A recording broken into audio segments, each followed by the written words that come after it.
Kita beralih ke sorotan lainnya, Saudara. Keluarga almarhum Dini Sera mendatangi Komisi Yudisial demi mencari keadilan atas vonis bebas hakim terhadap Ronald Tanur dalam kasus penganiayaan yang menewaskan Dini. Ditemani oleh kuasa hukum, keluarga Dini Sera ini menilai ada kejanggalan dalam vonis bebas hakim terhadap Ronald Tanur. Sebab jika melihat bukti CCTV dan hasil otopsi menunjukkan Dini Sera meninggal dunia karena adanya tindak kekerasan. Diduga Dini menjadi korban penganiayaan yang dilakukan Ronald Tanur, anak mantan anggota DPR RI, fraksi PKB. Boleh majuan lagi. Harapan bahwa biar yang namanya hukum ditegakkan lah dengan seadil-adilnya. Nggak masuk di akal buat bapak nih. Orang bodoh bapak juga ya. Apalagi orang-orang pintar ya. Walaupun orang bodoh juga nggak masuk di akal tuh. 12 tahun bebas, sekarang vonis bebas. Ada apa-apaan tuh hakim begitu. Pak Ujang pernah diancam nggak Pak Ujang sama keluarga? Ada yang deketin? Nggak ada. Ada yang Nggak deketin? Ada obrolan sebelumnya nggak? Nggak. Pernah kita diminta damai, tapi dengan syarat kita harus membuat sebuah laporan perdamaian, mencabut perkara dan menganggap ini sebagai kecelakaan. Sehingga pada saat itu saya sudah membuat sebuah video yang menyatakan bahwasanya kita menolak bentuk perdamaian seperti itu. Karena itu sangat tidak bermoral dan sangat tidak memanusiakan manusia.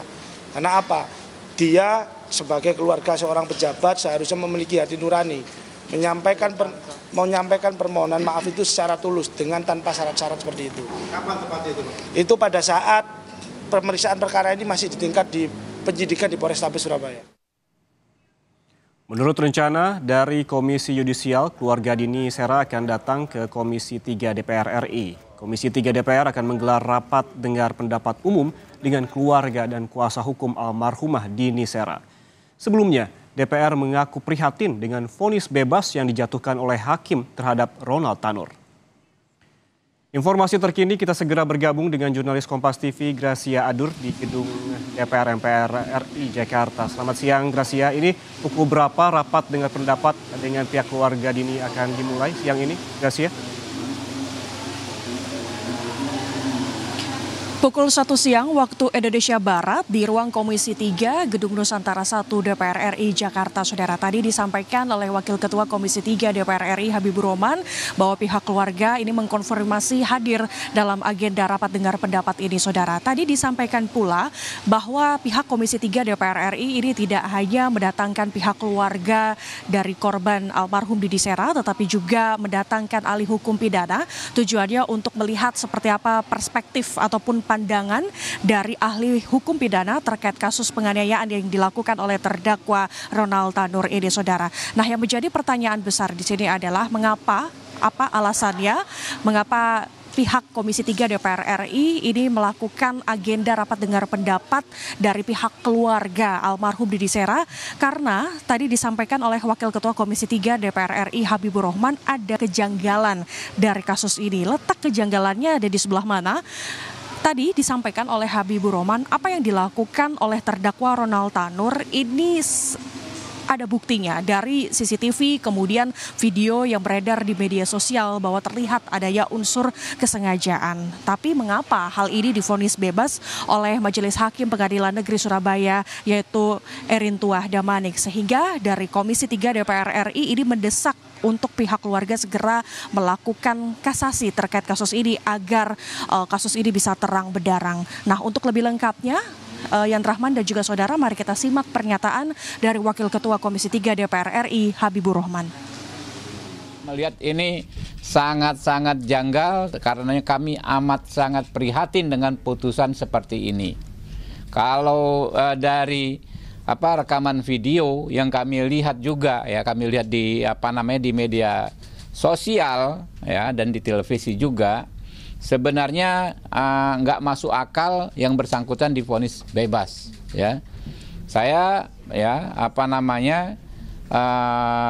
kebetulan saya adalah mantan advokat, saya paham sekali bahwa semestinya menurut saya hakim bisa menerapkan prinsip ya, setidaknya ini prinsip kesengajaan dengan sadar kemungkinan atau dolus eventualis.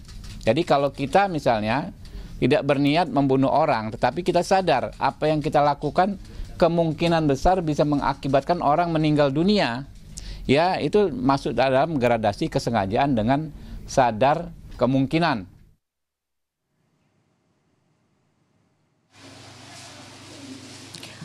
Nah, saudara, kasus ini tentu mencuri perhatian publik, saudara. Bahkan sampai anggota DPR RI, Rieke Diah Pitaloka, ini sampai membuat petisi dengan judul Justice for Dini Sera, saudara, karena menilai kasus ini terlihat ada kejanggalan dari apa yang sudah diputuskan oleh Majelis Hakim Pengadilan Negeri Surabaya, saudara. Nah, kalau kita mengulas sedikit ke belakang, bahwa sebelumnya Jaksa Penuntut Umum ini memberikan tuntutan kepada Ronald Tanur dengan pasal berlapis. Di antaranya adalah pasal 338 KUHP pembunuhan, kemudian pasal 351 ayat 1 dan 3, pasal 259 dengan ancaman hukuman 12 tahun penjara.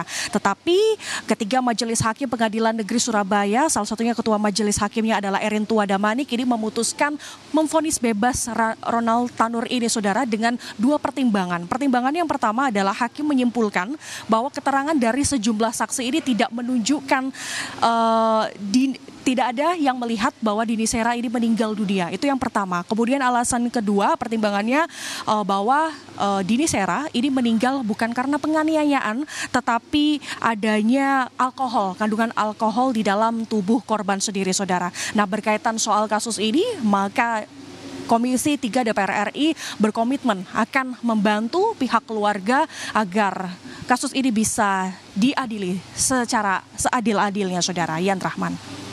Ada kejanggalan dalam vonis bebas Ronald Tanur ini menjadi perhatian oleh pihak DPR. Lalu kemudian poin lain apa saja yang menjadi perhatian khusus DPR dalam pembahasannya nanti, Gracia?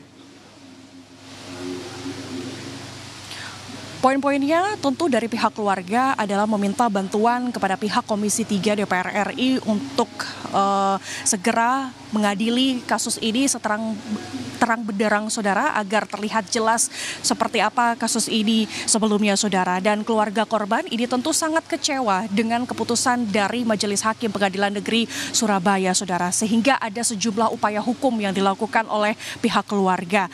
Nah, Biro Bantuan Hukum Damar Indonesia yang selama ini mendampingi pihak keluarga dari almarhum Dini Sera ini melakukan sejumlah upaya hukum, salah satunya adalah sudah melaporkan Majelis Hakim Pengadilan Negeri Surabaya ke Komisi Yudisial dan Badan Pengawas Hakim Mahkamah Agung. Nah, sebelum pihak keluarga ini nanti datang ke Komisi 3 DPR RI pukul 1 siang tadi. Sebelumnya pihak keluarga ini sudah mendatangi Komisi Yudisial sekitar pukul 10 pagi waktu Indonesia Barat untuk menyampaikan laporan terhadap ketiga majelis hakim ini, saudara. Dan informasinya laporan ini sudah diterima oleh Komisi Yudisial. Selanjutnya dari Komisi Yudisial ini akan membentuk tim investigasi khusus untuk menuntaskan kasus ini, saudara. Kemudian tidak hanya itu, dari pihak keluarga ini juga sudah segera melaporkan hal ini ke Komisi Pemberantasan Korupsi atau KPK karena dicurigai ada sesuatu yang memicu hakim ini menggunakan indikasi penyalahgunaan wewenang dan juga penyuapan, saudara. Dan yang terakhir adalah melakukan kasasi, saudara. Jadi kita akan tunggu bersama ke depannya akan seperti apa, karena dari pihak keluarga sendiri ini mendesak ke Komisi Yudisial, kemudian Mahkamah Agung, juga KPK untuk segera melakukan pemeriksaan, investigasi, serta penindakan terhadap ketiga majelis hakim ini. Yan Rahman. Baik, terima kasih jurnalis Kompas TV, Gracia Adur melaporkan langsung dari Gedung DPR RI Jakarta.